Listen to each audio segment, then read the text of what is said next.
is the Bloody Disgusting Podcast Network.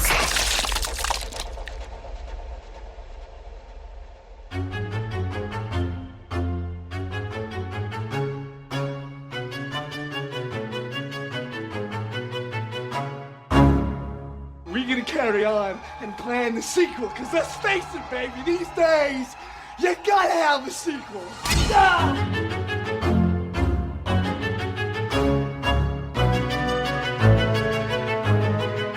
And welcome back to Micro Queers. It's your bi-weekly queer horror short roundup, and I'm Joe. And I'm Trace, and we're discussing some cocaine-fueled editing, and we got a monkey's paw. Oh my goodness. I'm not going to refute it, but it's not where I thought you were going to go. It started, and I was like, okay, cool, this is what we're doing. We're doing this like really smart rapid-fire editing, but it lasts for 8 minutes, and I was like, ooh, it's exhausting. I enjoyed this short, but I remember at some point I checked the time on. I checked the time on an 8-minute short. And it was 3 minutes in, and I was like, oh. Here we go. Okay, well, before we get too far into it, let me read the log line in case people haven't seen this. So this short is about Zach and Jackie. They are your typical odd couple roommates. Jackie likes staying in, reading a good book now and again, while Zach has other hobbies like waking the dead. Things get hairy when Zach convinces Jackie to spend the day making wishes on a monkey's paw. Soon, the two find themselves doing backflips, trying to undo the cataclysmic series of events they've set off. Ghost brides, demon boxes, daddy bears. Oh my. This paw is definitely in the wrong hands. So I have a funny anecdote about this. So it started, because you selected this, and I haven't heard of this before. And have you seen this before? I had seen it when I was doing lists of like, okay, give me some more queer horror shorts. So I was combing through, getting recommendations, seeing what pops up on the list. And this one kept repeatedly popping up. I think in part because it's on Alter, so it's relatively well known. And also it clearly has a higher budget. It does. And you know, it's not explicitly queer, but my anecdote though, so when it started, I was like, that actor's voice, it's Zach Ogle. I was like, his voice sounds so familiar. And it's because, so I actually listen to his own podcast. So he has a podcast with his lesbian friend, and it's called We're Not Together. And they talk about, you know, queer issues through a queer lens. Sounds familiar. Yeah, well, I found out about it because they were guests on Michael Varrati's podcast, for our former guest, Michael Varrati, on his podcast. Okay, Dead for Phil. Oh my God, why am I blanking? Dead for Phil. And I started listening to their show back because they were on it when their show started to like obviously publicize it. So it was like, oh, so it was kind of a treat to be like, oh, look, there's that guy. I know him. So he is the queer aspect. I don't know if the writer or director of this short is queer, but Zach definitely is. Okay, interesting. Yeah, because we were talking about this off the top, and I couldn't for the life of me figure out why this kept turning up on queer horror short lists. I think there's a reading of this character in the short as queer. Like there's a repeated reference that they are just roommates and that she is actively looking to move out because he is into all of this wacky occult shit. And I watched the short twice now, and I kept being like, is he meant to be queer and they're just dancing around it? And if so, why? So I thought the exact same thing. I was okay. I mean, but I didn't know if it was because I knew the actor was gay. So I was like projecting queerness onto this character. But I was also kind of like, well, why am I only thinking about him because he's attractive and my eyes like go towards him? But I was like, why aren't we discussing whether or not the girl is queer? Because they could be a gay and a lesbian. Indeed. Yeah, I think it's because you and I just default are like, to gay men. Let's talk about the men. I think, yeah, there's, now that you mention it, there's absolutely no reason why we couldn't assume anything about any of these characters, right? Like they clearly have no sexual interest in each other, but they do enjoy getting into wacky adventures. They're just roommates. They're just roommates. Yeah. Oh, this sounds terrible. But I was like, oh, well, I just default assumed that she was straight because she is like traditionally femme and doesn't seem to care about other things. So, but doesn't that speak to us though, right? Because we're like going into him. Because I mean, whether it's Zach or this character, it's I'm going to say straight passing gay character. Again, if I'm assuming he's gay, because he's not your stereotypically effeminate gay man that Hollywood loves to portray, right? Unless we're talking like what? Adam Pally on Happy Endings, where he's the slob. Which, I mean, let's not forget that show got a bunch of kudos for saying, oh, you're breaking out of the traditional depiction of gay men. It's like, Why? Because he's a little bit bigger and he's messy. Like, Yeah. we have issues with how gay men are represented, if that's the case. Representation matters, everybody. Broad All types of representation. Yeah. But again, that's just our reading that we're putting on. I'm sure someone could watch this and say, oh, they're straight, which I don't know if I like that or not, because but I don't know. I mean, it's an 8-minute short. You know, how much time do you have to be like, let's establish these people as queer, unless, I don't know, what, he's like on Grindr or something. Mm-hmm. Yeah. Why is he so obsessed with the occult? Shouldn't he be into astrology if he was a proper queer? Yeah. But I mean, okay, so queerness aside, what did you think of this short?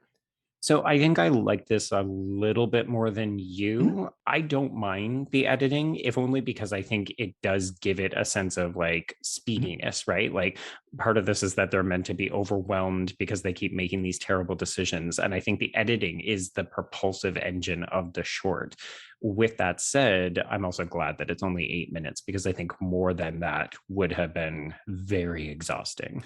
Yeah, I mean, no, you had mentioned again before we started recording, you were like, oh, I don't know if Tracy's gonna like think it's too, like, it's trying to be too clever or whatever. I'm kind of a mix on it. Like there were like sometimes like there are little homages, what I'm assuming are homages. Like I do think the end bit with Hubble laughing is very reminiscent of Evil Dead 2. Yes. There's a part where he jumps in the girl's arms, and it's very Scooby-Doo, like, very much so. And I was like, oh, that's fun, because again, it's not like, if you know what it's referencing, it's clever, but it's not being like, look, we're doing Scooby-Doo. Mm-hmm. But then there were a couple of things where I was like, oh, like I think that was meant to be funny, but I didn't particularly find it funny. So yeah, there's you can almost see the flop sweat as it's trying really hard to crack a bunch of jokes and like get between the different set pieces and hit the different marks. And it, to a certain regard, I want to commend it for being like, for going there, right? Because I do think that they're trying to pack a lot into a short amount of time. With that said, yeah, I feel like you can see the effort. Like this isn't, it's very, and maybe it's the polish. Maybe the polish is what's working against it in that regard. There isn't that kind of do-it-yourself independent spirit where I'm like, oh, okay, you're really going for it and you're trying and you're like making things work with what you maybe don't have. Whereas this, I'm like, oh, is this like, did you make the short so that you could sell it to turn it into a feature? Because it's got all of the auspices of like just the big budget and the kind of, we can make all of this happen and it looks great kind of. I don't know, maybe I'm being ungenerous. No, I mean, I think it's very well produced. Like for me, this is a more interesting experiment in filmmaking and editing and production than it was in like story, narrative, and screenwriting and characters for me. Okay. I think if I have an issue, I mean, again, I do, the editing is like cocaine fuel. It's like rapid. And that's not a problem for me. The problem for me is though that it starts there. It is in the there's nowhere to go. There's nowhere to go. So it's a flat like pace, which again, it is rapid. Like you're never bored watching it. Like there's always something happening. And if you find something that's not funny, it's okay because we're quickly moving to the next thing. Yeah, which is fine. It's just, there was no narrative momentum because it was just the same pace constantly. So it'll work for you or it won't. I was just a mixed bag on it. Yeah, I think that's fair. This is definitely one of those ones that I would love to hear from listeners about it, because I do think that it could potentially be divisive, or it could be the case that we're being curmudgeons in it. Yeah, and people might just be like, "What are you talking about? This is a lot of fun. This is clever. This is witty. It's well done." Well, like, I will commit it though, because again, like when I say it's an experiment in production, the attention to detail is very solid. I mean, every little sound effect, it's fun to look at. It's visually interesting. It's orally interesting. But yeah, it's just it's very in your face. Yeah, it's a lot. It's even a little bit extra, if you wanted to say that. That could have been the title of the short, actually, a little bit extra. A little bit extra. Yeah. Okay. So would you consider watching some kind of longer version or a feature of this? Yeah, I mean, you'd have to change the editing style. You would 100% have to, like, again, have like a build instead of like, let's just start here. But, it kind of reminded me in that way of, I mean, this is going to sound funny because I love the movie, but very much like Detention-y, like that Joseph Kahn style music video editing, which if you've never seen Detention, you don't take music video editing as like the thing here, but like Detention is a very kinetic film. And I felt that in this short. I would watch a feature-length version of this, whether it is, straight two straight roommates, gay best friend with a straight girl, or gay guy and a lesbian roommates. Like, do whatever you want with it. I mean, of course, I would prefer it to be as queer as possible. Mhm. But I think there's a lot to do here. I'm just trying to think of how you would stretch this to 80 minutes, let's say.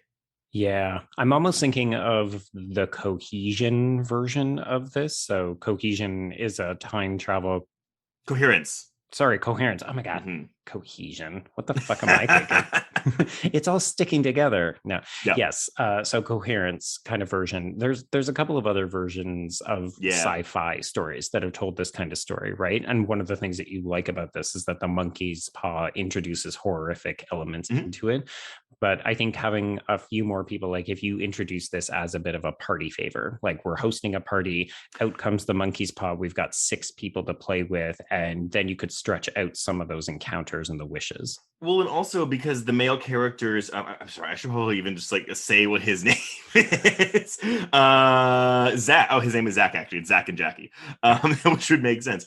It's very reminiscent of the Cabin in the Woods' basement of objects, right? Like he has all this stuff that's like, oh, let's do this. No, this is going to happen. Let's do this. No, this is going to happen. So I love that concept for it. And I actually do think the party favor, that would be kind of fun, right? Like making like this kind of horror comedy thing where it's not maybe just the two of them. We have all these guests to play with. But I do agree with your Coherence comparison. Like I actually, the most enjoyable part I found was when they ran into their past selves.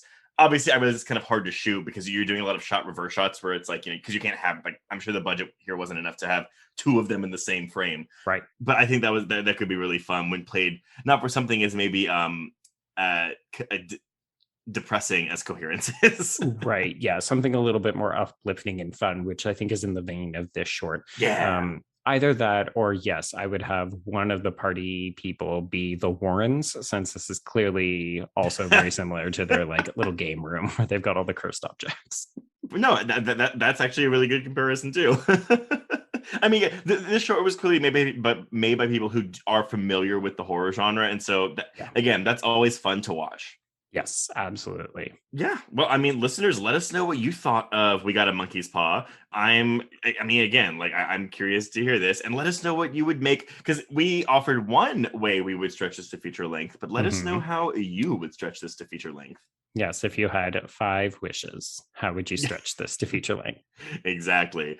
So yeah, let us know. And until our next micro queers, we can cross out We Got a Monkey's Paw. Yes, and cross out microqueers.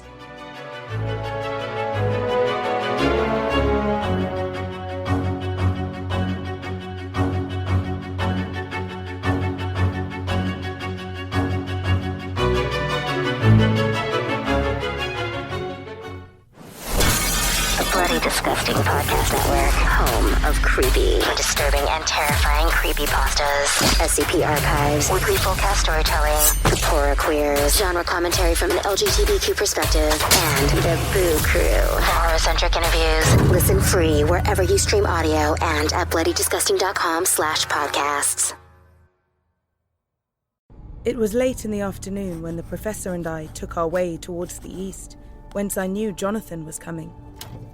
Jonathan Harker has asked me to note this, as he says he is hardly equal to the task, and he wants an exact record kept.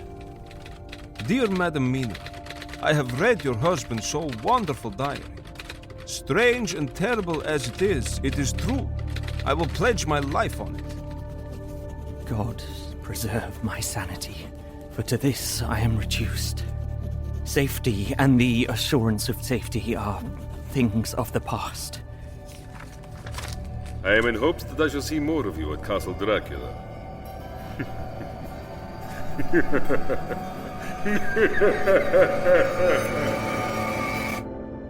Listen to Regarding Dracula wherever you listen to podcasts, or find us online at bloody.fm.